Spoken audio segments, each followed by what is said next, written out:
Hey everybody, it's Pastor Mike here again with another Minute for Mike, and I'm in Huntington Beach, California again with my man here, my brother-in-law DB. A few months ago, he shared with us kind of his story, and we know he's been battling brain cancer, and he just has another message on his heart that he wants to give to all of you. And so I view this as a gift. It's his gift to share with all of us so that we can really be inspired and challenged by his words. And so I'm going to kick it over to my brother-in-law, Dennis. It's all yours. Hey guys, it's great to be back in front of you. Just before I dive in, a quick little update is that the 100-day consecutive marathon of chemo and radiation therapies all ended. Unfortunately, the doctors concluded that those therapies really didn't do what they were hoping they would do. So we've pretty much halted all of that, and we're just kind of going into a hospice period right now. So I'm being taken good care of, and I'm feeling well. So that's there's still a lot of energy and life left in me. So that's why I'm thankful I can still participate in these Minutes with Mike. So the inspiration for this message actually came from my sister Colleen, a text that she sent me a few weeks ago with a bunch of questions, basically wanting to know what made me tick. So the first question was, what's your favorite snack food? And boy, if you grew up in our household, you knew what it was. It was Screaming Yellow Zonkers. Awesome, these giant puffy popcorn balls. And for those of you that know what I'm talking about, you're probably on the floor in the fetal position right now wondering whatever happened to Zonkers, because they were pulled off the shelf probably 10, 15 years ago. And I think ConAgra owns the rights to them. So guys, let's get back into the shops. Let's turn those machines on. Let's get those things humming again. And when you do your first case, please send it to Mike. Then another question she sent to me was, what's your all-time favorite movie? That one's a little tougher. A bunch of different movies popped in my head. Most of them were comedies that will probably get me excommunicated as soon as I go through them. Be careful. But, yeah. Be careful. But the one movie that popped in my head as the one that I felt was the most entertaining yet insightful movie, and I would put it at the top of my list is the movie Signs, starring Mel Gibson, Joaquin Phoenix, about the alien invasion over their home and their corn crops out in Pennsylvania, I think. So one of the reasons why I picked Signs as my favorite movie is the way they deal with an issue that I think a lot of us kind of are puzzled by, and that is why do good people, What bad things happen to good people? why do bad things happen to good people? And sometimes it's difficult for us to figure out as we're going through different challenges in our life, like this family.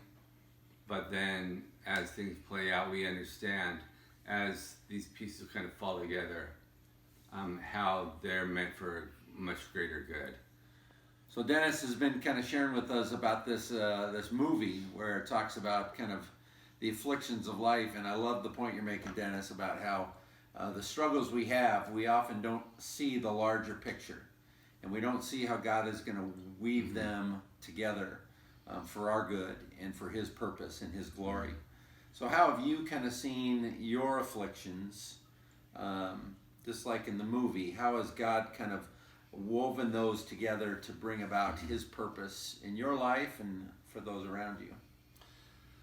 Well, since day one of the diagnosis, the support and love we've received from from you guys, from our friends, our family, neighbors, has been completely overwhelming. And it's, you know, it's funny, but this is, I could probably consider this the one of the best years of my life. Because the love we felt is just, we never really expected it. The other thing it taught us was to keep life simple. So then, if you see kind of that ability to keep it simple, where have you found hope in the simplest of ways through all of this? What has given you hope? You know what? I've read my Bible, for obvious reasons, more now than I have in a long time. And there's a lot of times where I'll open it and it'll feel like it's the first time I've ever read it. And it's made me much more inquisitive and definitely positive about my future and where ultimately I'll land. So that's why, in these videos, I'm not pounding the table or complaining or saying, why me? I'm okay with that part of it, because eventually this day was going to come. Maybe not so soon, but the way it's fallen together over the last year has been really amazing. The outpouring of support has been phenomenal. The other thing I've learned is that God cares more about our holiness than our happiness. I mean, I don't wake up every day and say, hey, how happy I am, because I still have, cancer on the right side of my head, which, every time I look in the mirror and see the scar, I'm reminded of it. But in terms of understanding His holiness,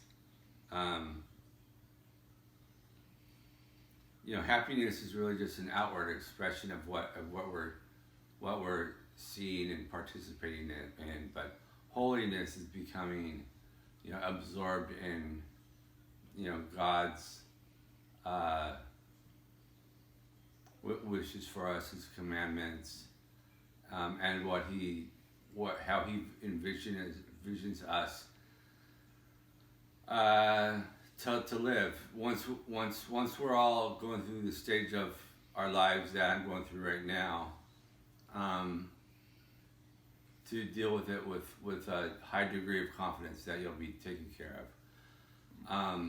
For example, I was hoping that by the time I got to do this second installment, that somebody would have come up with a cure for cancer by now.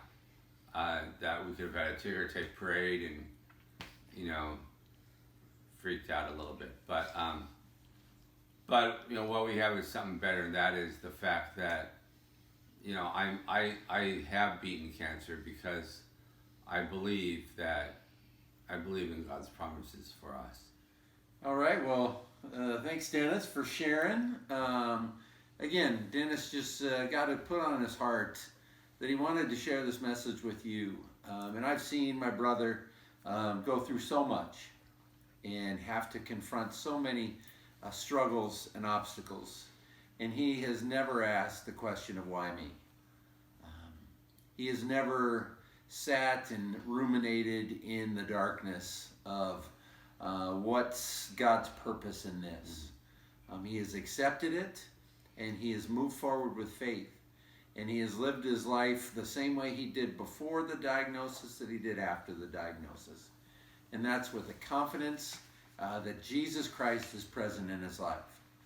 Because we can look at the struggles we face and wonder, why did you do this, God? Why did this have to happen? Or we could look at it as, what can I learn? How can I grow? How can I respond in a holy way that God will be glorified through it? And Dennis, that's what you have done. That's what you are doing. And we are so thankful for your witness. We're so thankful for the blessing that you give to so many. And so, again, we appreciate you and know that we're here with you. And so to everyone out there, thank you for joining us again. This is another installment of Minute with Mike, or as my brother likes to call it, Discussions with DB. He's already taken over naming rights and everything. So we love you, and we'll see you soon, and you just be blessed.